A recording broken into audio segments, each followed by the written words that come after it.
l'article de la communication de Juan Francisco Garcia. Je regrette pour deux matières, del Rey León, il doit se retourner dans sa tombe s'il apprenait que le sexe féminin est capable de donner des cours de prononciation ou de faire des communications sur l'enseignement de la prononciation.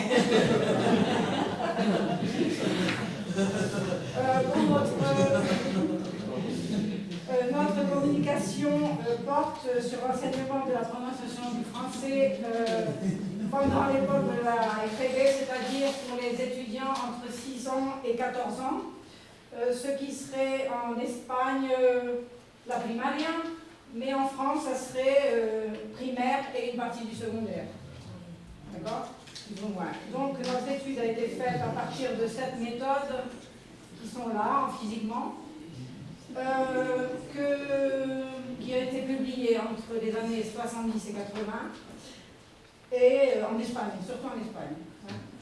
Et ensuite, je voudrais remercier, avant que Javier lise notre communication, d'abord je voudrais, tous les deux, nous travaillons, nous sommes un couple de chercheurs. Mon mari d'abord. Nous sommes un groupe de chercheurs, nous travaillons ensemble depuis plus de 10 ans. Et je voudrais quand même remercier une étudiante, Rosillo, qui nous a laissé cette méthode. Ensuite, je voudrais remercier les professeurs du département français qui nous ont laissé votre méthode. L'école de langue, aussi de Saragosse. Ici, nous avons un représentant derrière. Et surtout la bibliothèque Maria Moliner qui nous a fait le reste à travers d'autres bibliothèques españolas. Voilà, je te laisse. Bueno, pues fundamentalmente nosotros vamos a dividir un poquito la comunicación en tres partes. Ahora vamos a presentar el marco legislativo en el que se situaba la EGB, que algunos vivimos, como dice el libro publicado recientemente, yo también fui a EGB, soy uno de ellos. Después haremos un resumen un poquito del análisis que hemos hecho de los 7 métodos a los que hacía referencia Mónica. Y en tercer lugar, bueno, pues expondremos unas poquitas conclusiones que hemos extraído de este análisis. Bien, como todos sabemos, no hace demasiados años el aprendizaje de las lenguas extranjeras en el sistema escolar no se iniciaba a una edad tan temprana como en la actualidad. Y desde luego la metodología era mucho menos activa de la que conocemos ahora. Muchos de los que hoy día se dedican a una práctica profesional relacionada con la enseñanza de esta materia de la lengua extranjera son hijos de aquellos tiempos y comenzaron a aprender sobre todo francés o inglés, digamos, fundamentalmente a la época del francés, con aquellos métodos didácticos.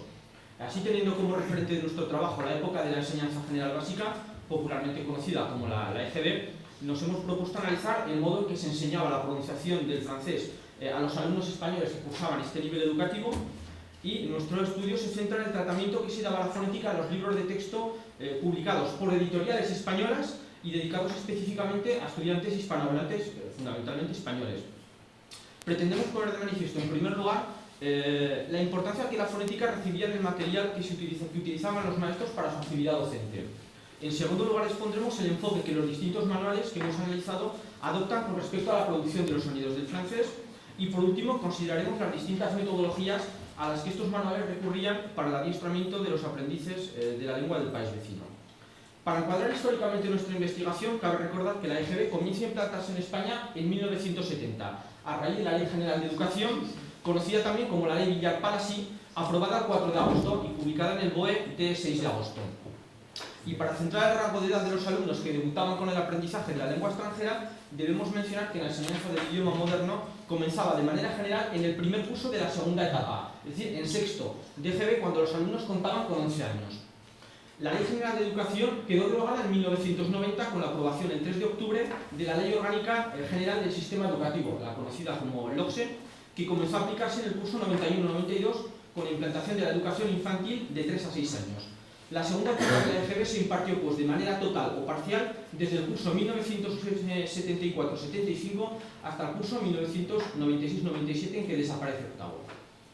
Para nuestro análisis hemos utilizado un corpus representativo formado por libros del profesor y libros de texto. destinados a estudiantes españoles y publicados por las principales editoriales españolas de las décadas de los 70 y de los 80. Fundamentalmente hemos centrado este rango de temporal porque después lo que se utilizan son ediciones francesas, es decir, editoriales francesas que comienzan a llegar a España, mientras que en estos años fundamentalmente son editoriales españolas.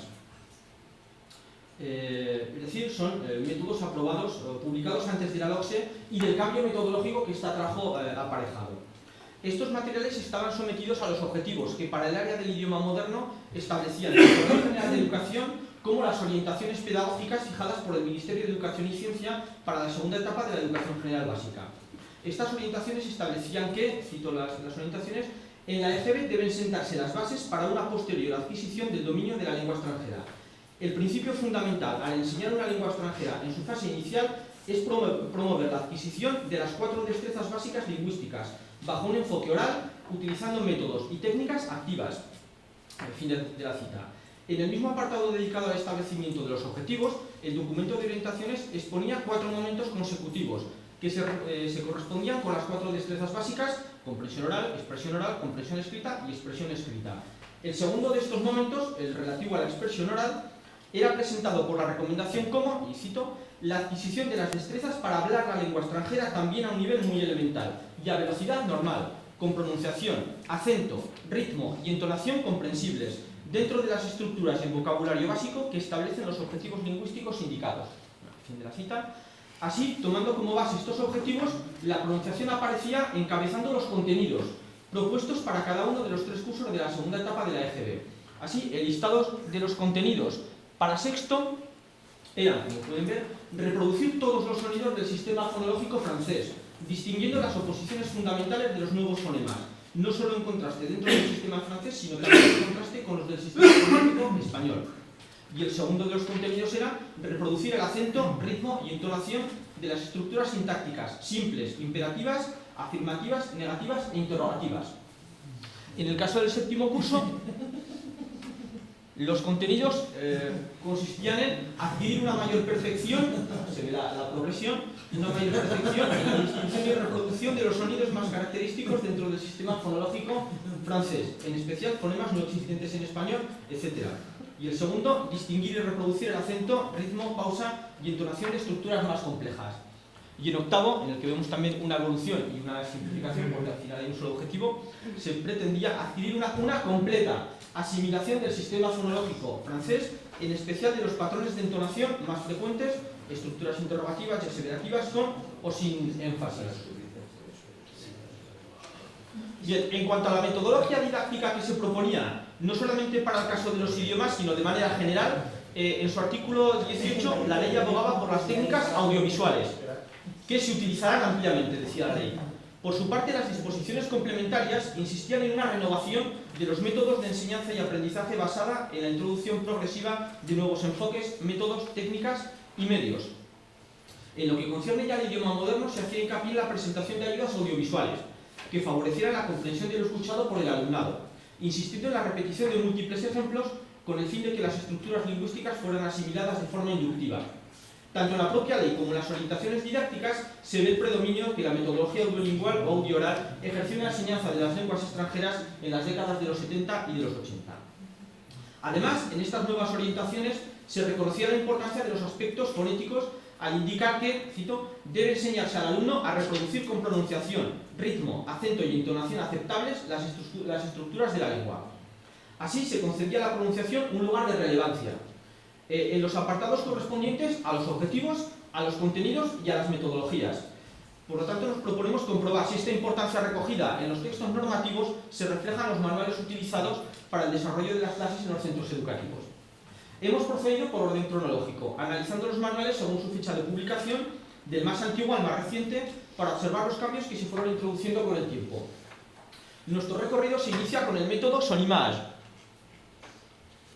1, 2 y 3, publicados de manera conjunta por tres editoriales, SM, Mangot y Enosa, para los 3 cursos de la segunda etapa de EGB, sexto, séptimo y octavo.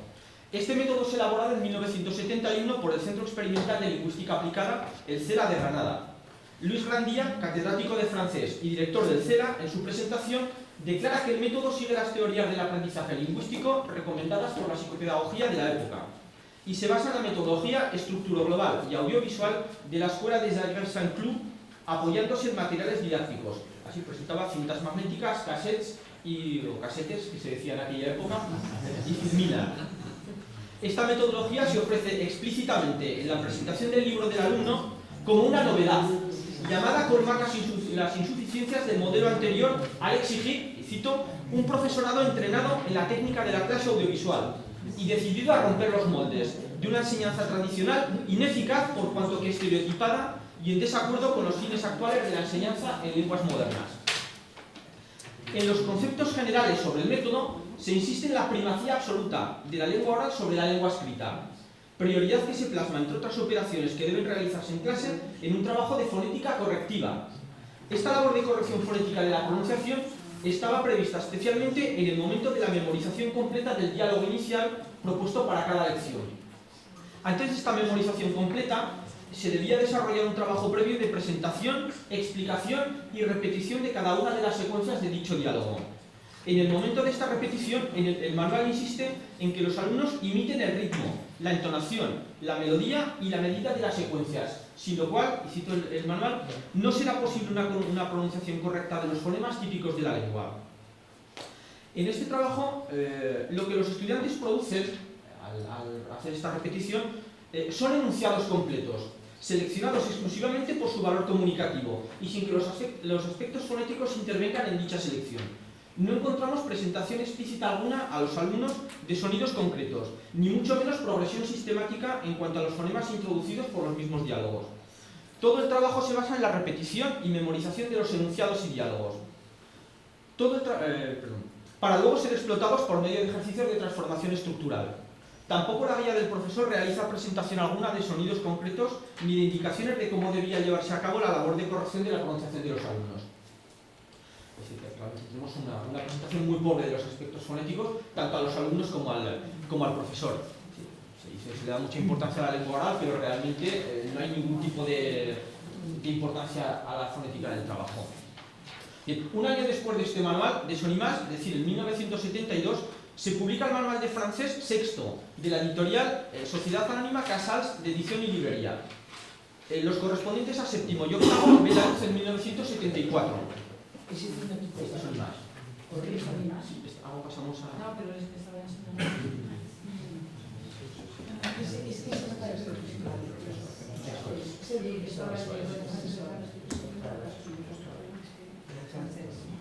Pasamos a Casals. Es decir, estamos en 1972 para el de sexto y 74 para séptimo y octavo. En la presentación de este manual, el autor Camille Gautran, que aparece como conseiller pédagogique, subraya la conformidad del libro con respecto a la nueva ley de enseñanza y a las orientaciones pedagógicas derivadas, así como, una vez más, a la prioridad concedida a la lengua oral, acorde con la concepción moderna de la enseñanza de las lenguas vivas.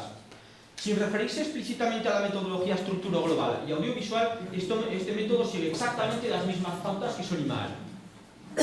Las indicaciones al profesorado relativas a la metodología de trabajo a seguir se ofrecen exclusivamente en la guía pedagógica de sexto curso.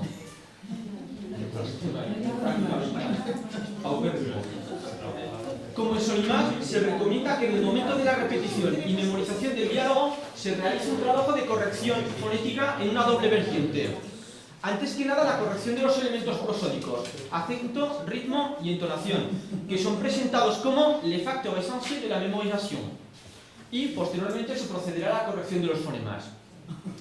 Tras la presentación, el autor ofrece 3 apartados de orientación al profesorado dedicados respectivamente a la ortografía, a los ejercicios estructurales y a la corrección fonética. El tercer apartado, que es el que nos interesa, dedicado a esta corrección fonética, ofrece un extracto de un artículo de Geneviève Calvais titulado La prononciación y la corrección fonética, y que se publicó en 1969, es decir, era previo, por supuesto, en el número 65 del Français dans le Monde. Camille Gautran selecciona algunos de los ejercicios propuestos por Calvais para subsanar los defectos fonéticos de los aprendientes de la lengua francesa, adaptándolos para su realización por parte de los alumnos hispanohablantes.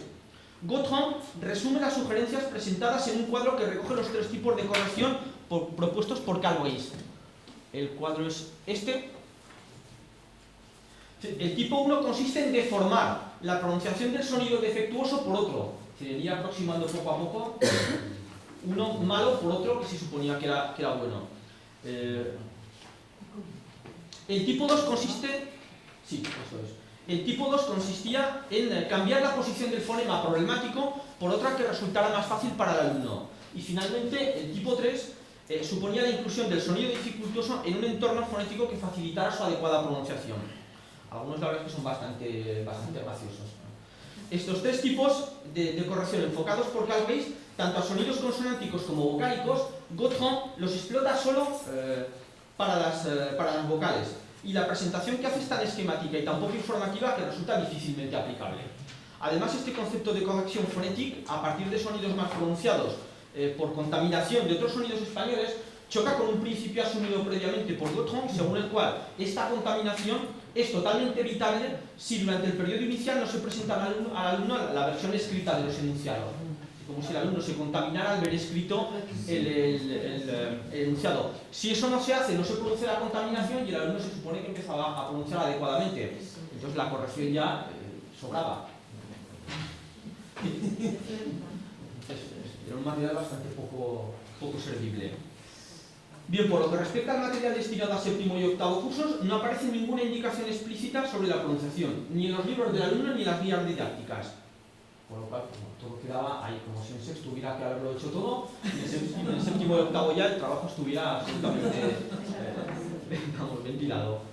Bien, pasamos al tercero de los manuales, la serie Nos Amis Français, publicada por la editorial Alhambra entre 1973 y 1976, y que sigue la misma metodología audiovisual, por supuesto, que los anteriores. En el prólogo común a los tres libros del profesor y al libro del alumno de sexto, se insiste en la necesidad de, cito, iniciar el aprendizaje de un idioma extranjero por sus aspectos orales. Si el patrón de trabajo de cada lección es similar al de los métodos analizados anteriormente, no se ofrece, sin embargo, ninguna explicación sobre el proceso de memorización y no se alude a la repetición por parte de los alumnos de las réplicas que forman el diálogo inicial de la lección. No es de extrañar, por lo tanto, que no se haga referencia alguna a la corrección fonética. Cuando se hace hablar a los alumnos es para que responderán unas preguntas destinadas a verificar la buena comprensión del texto y no a aprender ni a mejorar su pronunciación de la lengua francesa. Sin embargo, el libro del profesor correspondiente a octavo de GB, que sorprendentemente no se editó hasta 1983, sí incluye un apartado en cada lección destinado a la fonética, que es enseñada fundamentalmente por la importancia que tiene por su incidencia en la escritura, es decir, en la corrección ortográfica. Y prácticamente volvemos a siglos pasados, prácticamente al inicio del coloquio hace más de 400 años. Vemos como tras haber recalcado en la introducción la importancia de los aspectos orales en el aprendizaje de una lengua extranjera, la fonética, elemento clave de dichos aspectos orales, queda supeditada a la práctica de la lengua escrita. En los cuadros que presentan los sonidos y sus ejemplos, cada sonido aparece transcrito, en la mayoría de los casos, de dos maneras. Una ortográfica entrecomillada y la correspondiente al alfabeto fonético internacional. Encontramos varias excepciones a esta manera de transcribir, esto siempre en el libro del profesor de octavo, nunca los alumnos. Encontramos varias excepciones a esta manera de transcribir que van unidas a toda una serie de inexactitudes en la presentación didáctica. Y generalizando, podemos decir que los apartados fonéticos de este manual, que se reducen a cuadros, pecan de poco explicativos, al reducirse a listas de grafías y ejemplos, al carecer además de excepciones y prestarse a un alto grado de confusión. Por otra parte, la secuencia de presentación de los sonidos no responde a ninguna lógica rigurosa y, sobre todo, en ningún momento se ofrecen aclaraciones sobre el modo en que los alumnos debían articular los fonemas. Sí, tiene una cierta presentación del profesor, pero luego digamos que desde el punto de vista didáctico no hay nada para ninguno de los dos. Bien, esto en cuanto a los años 70. Si pasamos a los 80, a los que vamos a ver una evolución, comenzamos por la serie En Avant, publicada también para sexto, séptimo y octavo por la editorial Mandol. Los dos primeros, sexto y séptimo, aparecieron en 1983 y el último, el de octavo, en el 84. La guía didáctica del curso comienza poniendo de manifiesto la preocupación del equipo redactor por la gran cantidad de estudiantes que fracasan en el aprendizaje del idioma moderno. Y ya se ve una preocupación y de alguna manera se recoge esa inquietud de que lo que se estaba haciendo pues daba un resultado bastante pobre, como efectivamente así era, aunque luego no sé si se arregló demasiado. A continuación de esta reflexión se expone la estructura de cada lección, que es similar para los 3 cursos y que se divide en 6 apartados denominados On apprend, Mot nouveau, Phrase nouvelle, Son nouveau, Lecture y Passe-temps. Como vemos, la estructura de cada lección cambia con respecto a los manuales de los años 70, ganando sistematicidad al dedicar un apartado explícito a cada uno de los ámbitos didácticos y al dedicar una sección a la fonética en igualdad de condiciones con otros apartados, como los destinados al léxico y a la gramática. Sin embargo, se sigue basando en la visualización, en la escucha y en la repetición. La metodología de trabajo cambiaba bastante poco. Ante todo, se insiste en evitar dificultades innecesarias en la presentación de los elementos fonéticos y facilitar al máximo la obtención de una buena pronunciación. Para ello, cada unidad aborda 2 o 3 sonidos, según el curso, que presentan algún tipo de oposición fonética, ortográfica o ambas, contextualizándolos después por medio de palabras. A su vez, estas palabras se incluyen en frases completas que permitían además trabajar la entonación y el ritmo, considerados, cito el manual, algo tan importante o más que la pronunciación. El conjunto de los 3 niveles ofrece un panorama bastante completo del sistema fonético del francés. Si bien la secuenciación ofrecida no responde a un criterio demasiado riguroso, alternando a veces en lecciones sucesivas sonidos de muy distintos tipos. Seguramente, a causa del deseo de evitar dificultades en la presentación, como veíamos, los libros del alumno no aportan transcripciones fonéticas de los sonidos, mientras que el libro del profesor sí las incluye. Lo que se ofrece a los estudiantes como punto de partida son siempre representaciones gráficas. Una vez más, se parte de la lengua escrita para llegar a la pronunciación. Las guías didácticas proporcionan al profesor en todas las lecciones indicaciones de muy distintos tipos. En primer lugar, se señala la secuencia de frases por las que ha de pasar el trabajo en cada unidad. Por ejemplo, escuchar una serie de palabras y repetirlas individualmente. Escuchar palabras de 2 o 3 series distintas y repetirlas, etc. Siempre era escucha y repetición. Por otra parte, en muchos casos de sonidos de fácil pronunciación, fundamentalmente aquellos que existen también en español, encontramos la mención no plantea ninguna dificultad. Ahí se queda y no se insiste más en ellos. Sin embargo, cuando la pronunciación de los sonidos resulta ardua, se incluyen toda una serie de instrucciones prácticas para facilitar su articulación que podríamos calificar de trucos, sobre todo en las vías correspondientes a séptimo y octavo, que profundizan más en la pronunciación. Así, para las nasales se propone, en la unidad 6 de séptimo, articular y prolongar cada vocal oral e intentar que el aire pase por la nariz. Claro, evidentemente si era una nasal, ¿qué se le va a decir? Pero ahí quedan las indicaciones. No se le decía qué había que hacer para que el aire pasara por la nariz. Lo que se decía era una pura obviedad, sin mayor interés. Para el sonido de la guía de sexto, en la unidad 13 se recomienda partir del sonido español, vaya o haya. Si se puede pronunciar en la variante argentina, mejor. Es decir, vaya y haya. En fin, las expresiones también bastante publicidad.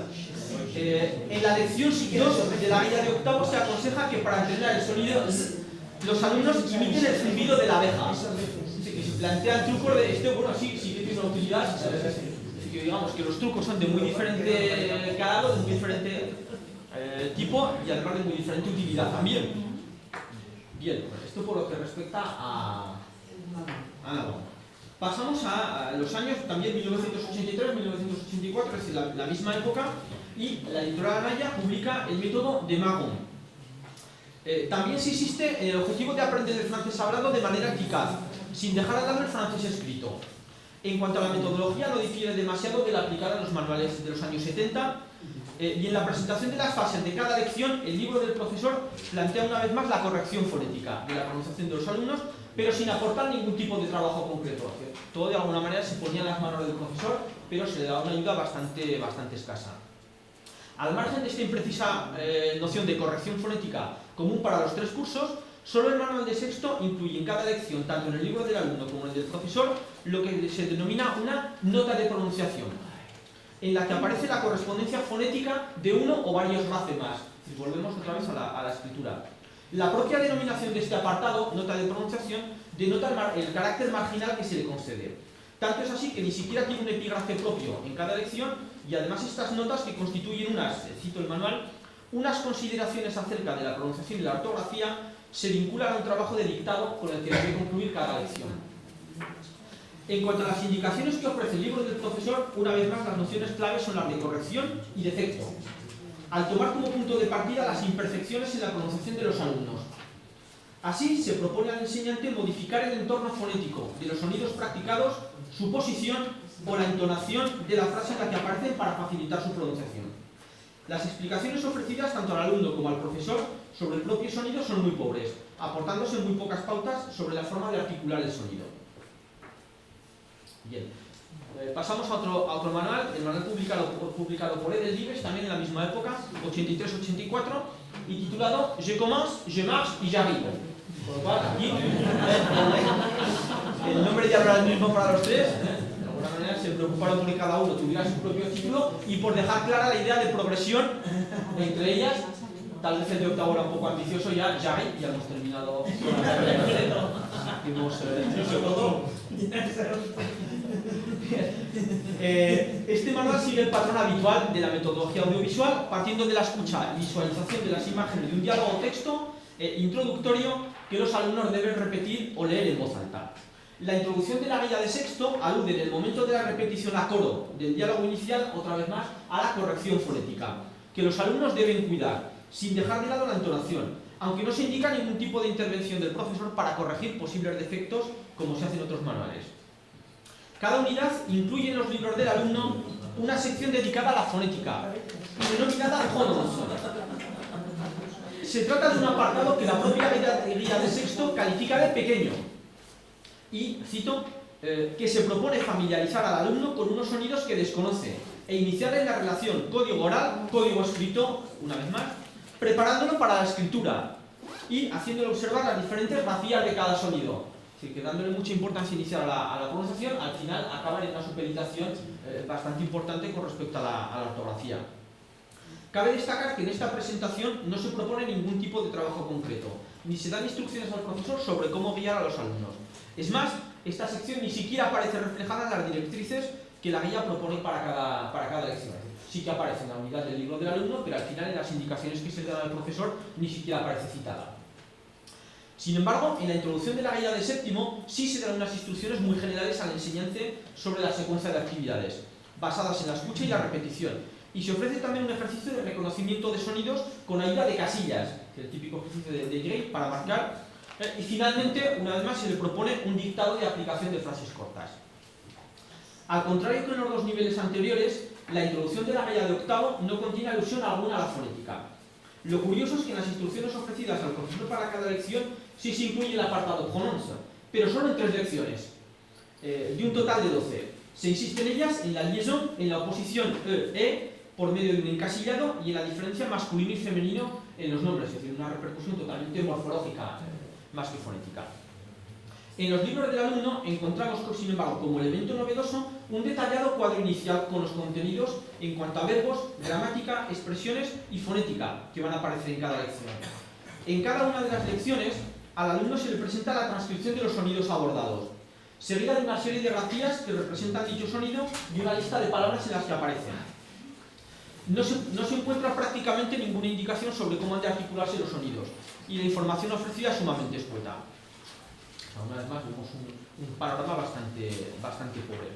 Si avanzamos un poquito en el tiempo, estamos en el año 1984, 85 y 86, aparece la serie Francés de la editorial Santillana, que curiosamente presenta ciertos puntos en común con el método abordado anteriormente titulado En avant de 1983. Realmente no es de extrañar si tenemos en cuenta que Santillana había adquirido previamente la editorial Mangual que lo publicaba. En la introducción de las 3 guías de esta serie francés se retoma la reflexión inicial sobre el fracaso del alumnado, aportándose elementos novedosos como, cito, la obligación de dar a los alumnos una motivación externa por estar la escuela todavía muy lejos de su vida real. O, por ejemplo, se decía también, o se insistía en la necesidad de alejarse de planteamientos tradicionales de enseñanza del idioma moderno y de dar al alumno un instrumento de comunicación, por mínima que sea, que ponga de manifiesto el enraizamiento de la asignatura en la vida real. Se intentaba hacer ver que aquello servía para algo más allá de las puertas de la escuela. Estas consideraciones suponen la apertura hacia un enfoque más comunicativo, que de hecho encontramos en la presentación de las lecciones. Estamos ante un manual mucho más moderno y actual que incorpora en cada unidad una serie de objetivos explícitos de comunicación que responden a acto de parole. Vemos incluso un planteamiento pragmático del manual. Estos objetivos aparecen recogidos en un cuadro, presente en las 3 guías, que refleja la programación de los 3 cursos. Sin embargo, no se encuentra en esta programación ningún componente fonético.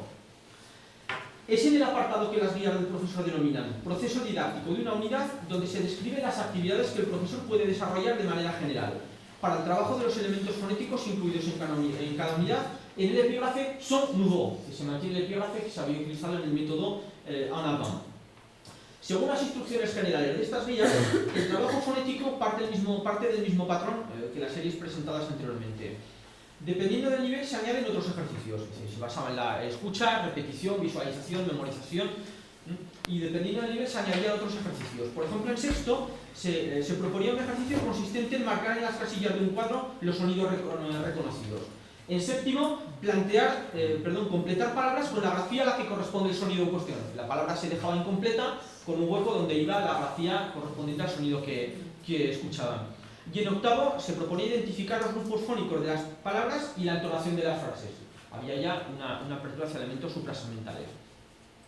Ya en la información que se da al profesor para cada lección aparecen explícitamente formulados objetivos explícitos fonéticos, en pie de igualdad con otros comunicativos, estructurales, léxicos y ortográficos. Una vez establecidos estos objetivos, las guías pasan a exponer el proceso didáctico que se debe seguir en cada unidad, apartado por apartado, ofreciendo muy pocas pautas para el correspondiente a la fonética.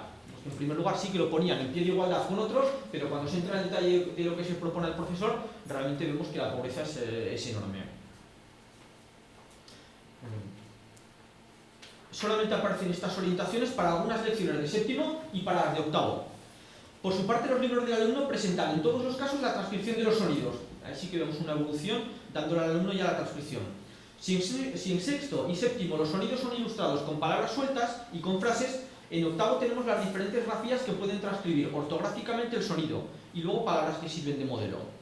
En conjunto se proporciona al alumno un panorama muy completo del sistema fonético del francés, alternando a menudo lecciones contiguas, vocales y consonantes.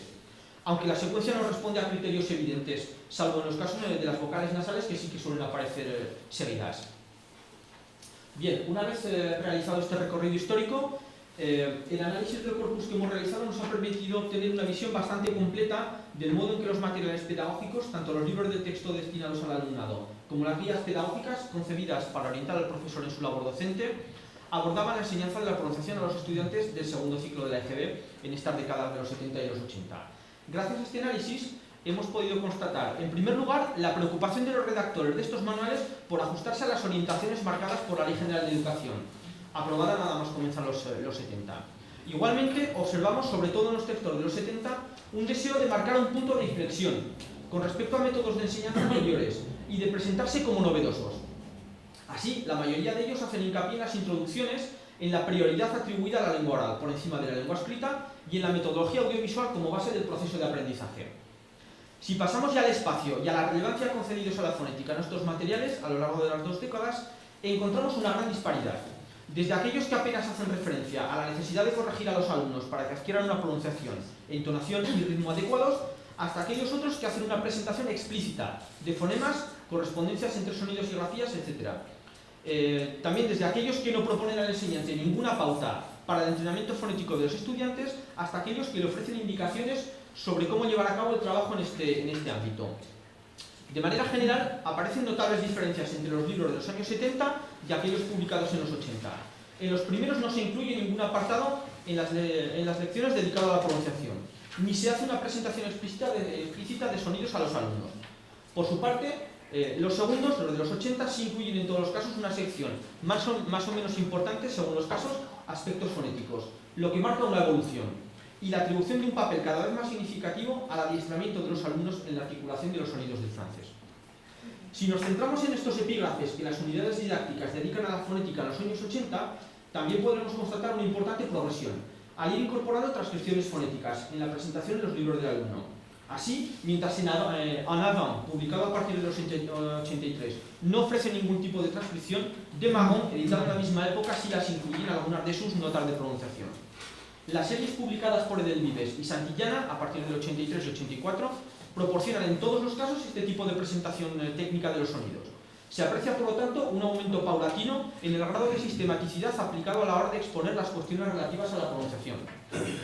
Poco a poco vemos también cómo la fonética, que al principio era utilizada como un apoyo para que los alumnos fueran dominando la fonética del francés, va ganando independencia para convertirse en un ámbito con su propia especificidad. Esto se refleja incluso en los títulos de las secciones que los libros les dedican. Así, mientras nos amis français utilizan la denominación écoutons et écrivons, el método Anaga introduce el encabezamiento son nouveau y los textos de Delvives hablan de prononce. Al margen de estas notables diferencias, un aspecto común a prácticamente todos los métodos analizados reside en la perspectiva correctiva, a partir de la cual se aborda la fonética. En efecto, de acuerdo con la metodología audiovisual, las primeras fases de trabajo en cada unidad se basan en la repetición y memorización del diálogo inicial, momento durante el cual las guías insisten frecuentemente en la necesidad de que el profesor corrija los defectos detectados en los alumnos. El manual francés para sexto de Casals es el que mejor ilustra este particular, al incluir el extracto mencionado del artículo de Geneviève Calvais, adaptado para hispanohablantes, con una serie de procedimientos para subsanar las deficiencias de los escolares. Junto a esta preocupación constante por el aspecto correctivo, los manuales van abriendo paso con el tiempo a otros elementos de carácter articulatorio, y así algunos de ellos proponen al profesor mecanismos para que los estudiantes adquieran una adecuada pronunciación de sonidos nuevos. Anaga, de Mangold, y Francés, de Santillana, son el mejor ejemplo de esta tendencia que va tomando fuerza en los años 80, al incorporar en sus guías estrategias que el profesor pueda utilizar en las clases. A pesar de estas tendencias de carácter general, se observan grandes diferencias en los métodos de estas 2 décadas, como por ejemplo la manera que tienen de repartir los elementos fonéticos a lo largo de los 3 cursos, así como el peso relativo que la fonética adquiere en unos cursos con respecto a otros. Así, mientras el libro de Casals concede una considerable relevancia a la pronunciación con la incorporación del artículo de Calvais y la exposición de toda una serie de métodos de corrección, los libros del 7º y 8º de esta editorial carecen de esta preocupación. Un caso opuesto lo encontramos en la serie publicada por Santillana, en la que los distintos elementos fonéticos aparecen bien distribuidos de manera progresiva a lo largo de los 3 niveles. Otro punto en el que los distintos métodos consultados difieren es en la cantidad de información proporcionada al profesor para el desarrollo de su labor docente, así como el grado de tecnicidad que dicha información presenta. Bien, y más allá de estas diferencias entre los métodos utilizados en las 2 décadas, vemos una considerable evolución y una sensible mejora de los materiales en general, y en lo tocante a la fonética en particular. Sin embargo, no podemos olvidar otro factor absolutamente determinante del proceso de enseñanza-aprendizaje, como es el profesorado, que en aquella época ejercía su labor en las aulas de GB. Se trataba de maestros con escasa formación en el ámbito de las lenguas extranjeras.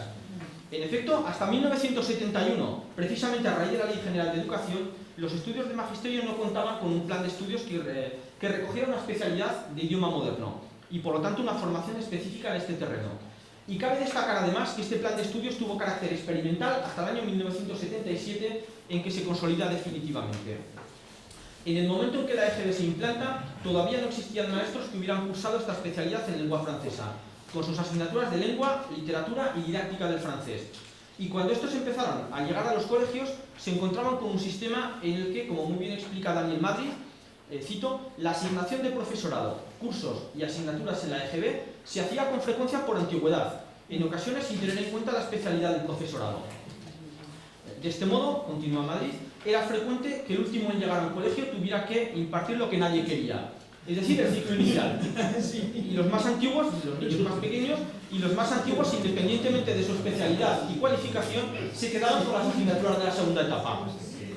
Esta situación del profesorado suponía que, a pesar de la mejora de los materiales disponibles, la enseñanza del francés dependía de unos maestros con un alto grado de compromiso y una disposición excelentes, pero con una preparación más que escasa. De ahí el poco éxito obtenido en el aprendizaje de la lengua francesa en general y de la pronunciación en particular por los alumnos de aquella época. Pobres resultados a los que aluden algunos de los métodos que hemos analizado. Además, que recogía la prensa de la época y de los que es perfectamente consciente toda una generación de estudiantes que vio cómo sus años de estudio de francés en la escuela no los capacitaba para una comunicación mínimamente eficaz con hablantes de la lengua francesa. Muchas gracias por su atención.